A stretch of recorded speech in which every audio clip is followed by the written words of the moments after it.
Hello everybody. Today I'm gonna do a book haul.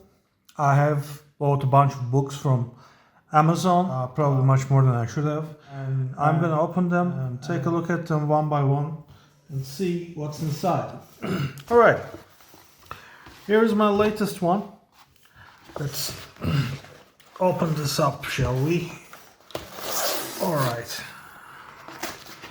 So here comes our books from, like many of my books, Penguin publications, Penguin Classics. This is Travels from Marco Polo. I got this for a very good price. It has probably, I don't know, fallen down in interest or something. You can see over China here and Southeast Asia, Vietnam, Cambodia, Laos, those countries. All those interesting, beautiful places. Eastern China, known as Cathay at that time. And here you see all the way from Venice right here. He travels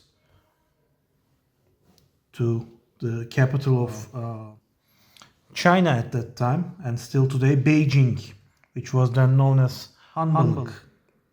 So really interesting, and he returned from a very different route, as you can see here, but very interesting. And he talks about the people he saw along the way, and there's a lot of talk about the Kublai Khan, of course.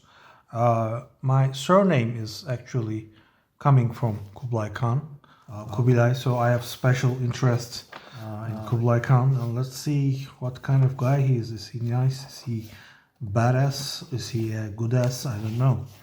We'll take a look. That's pretty good. It's not a, it's a long read, and I think the modern editor, let's see.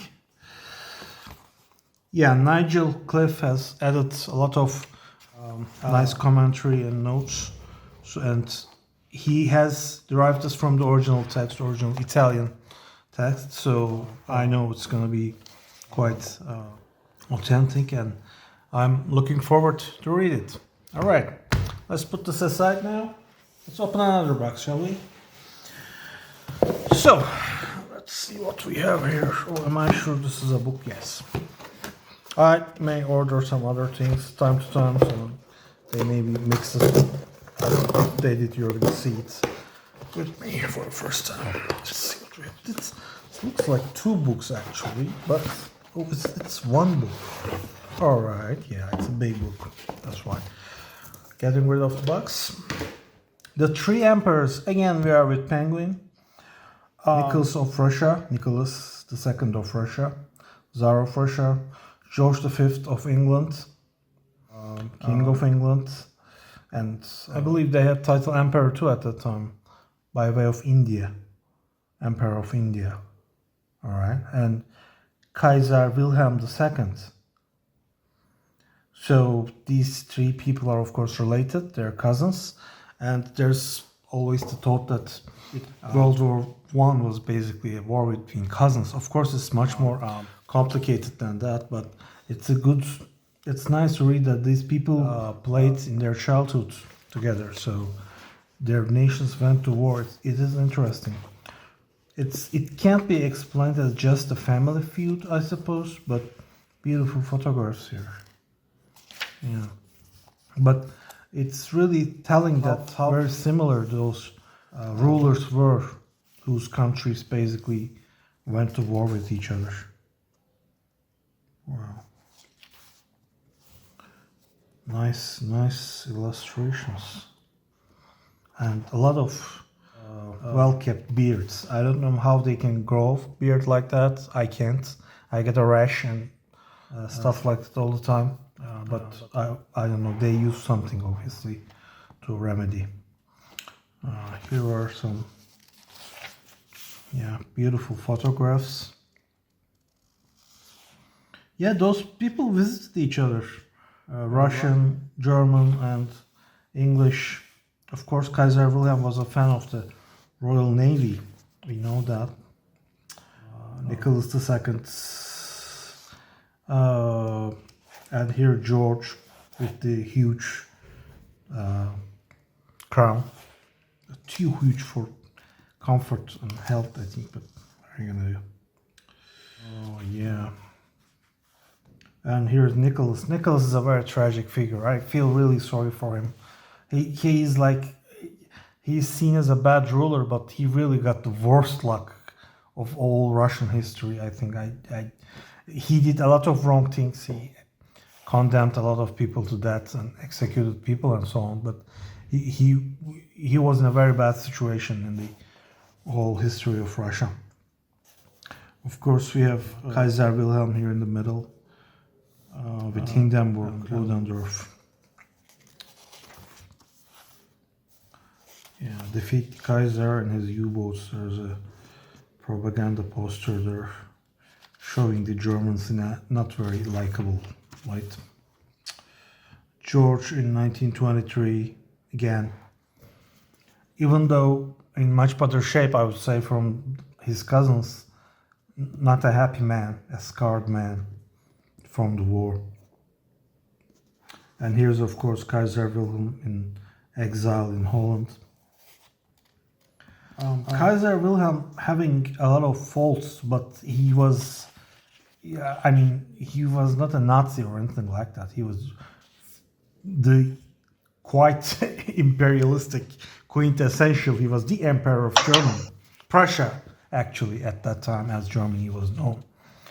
So Prussia was just one of the many German kingdoms. Yeah, very interesting. Very interesting. And a lot of, this is a huge book. It's like, yeah, we reached the notes, but I think the main text is somewhere like, yeah, let's call it 500 pages, like quite easily. Yeah, but I hope it will be a good read. I don't think it will be a drag. I will finish it quickly whenever I have the time to get around to it. Very good book. Thank you. So let's keep moving. We are opening boxes with speed and getting books out. These books have been waiting for maybe months. Bought them over time as their prices became more favorable in a period of time, because in Amazon waiting really helps. So you can get better deals. I really make use of my wish list there. Nimstai Purja, a modern explorer, a very young man, and he is one of my heroes. He is one of my very few living heroes. He summited the 14 peaks in excess of 8,000. Beyond possible. Just unbelievable. Just how he did it. Beautiful color photography. You look at that. Really nice. Yeah, the most difficult thing, other than climbing the mountain, was in all expeditions, is finding sponsors. And he mortgaged his house. He risked everything, and he had full support from family. Okay, after Nimstai Purja, living explorer, we go to a not currently living explorer, Shackleton.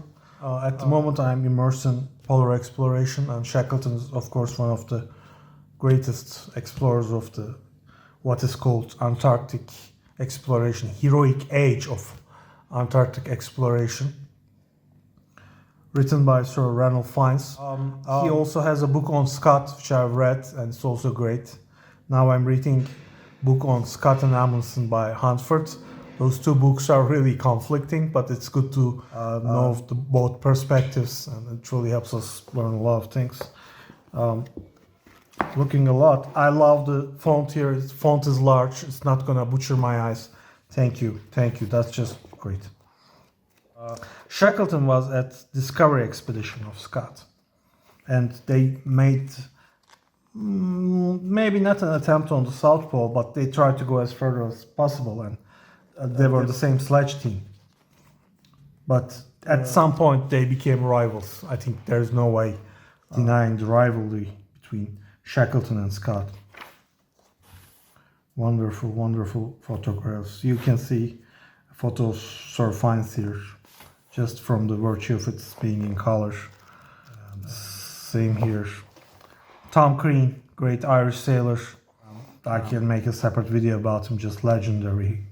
He was pivotal, especially in Shackleton's endurance expedition. Frank Wild, again, navigator and seaman. Frank Worsley, again, important member of the expedition. Photographer Frank Hurley, lovely. Here you see one of the 3 boats, largest of which was the James Caird, that were used by Shackleton to cross from Elephant Island all the way to South Georgia Island. James Caird was a wealthy businessman who donated money for the expedition, so they named the boat after him. And in color you can see photographs of Sir Ranulph Fiennes from his own expeditions. Navigation, yeah, no GPS at those times. No GPS. Shackleton's one of well-known photographs here. Let's see. As the cross to commemorate Shackleton's death on 5th January 1922. After surviving from the famous endurance expedition, he organized the Quest expedition on board the ship. Yeah, Quest. So, but before he could reach Antarctica, he had a heart condition and he unfortunately died of heart failure. But really, really great explorer. Very inspiring story. Okay, I'm really looking forward to read this. It's bound to be great. All right.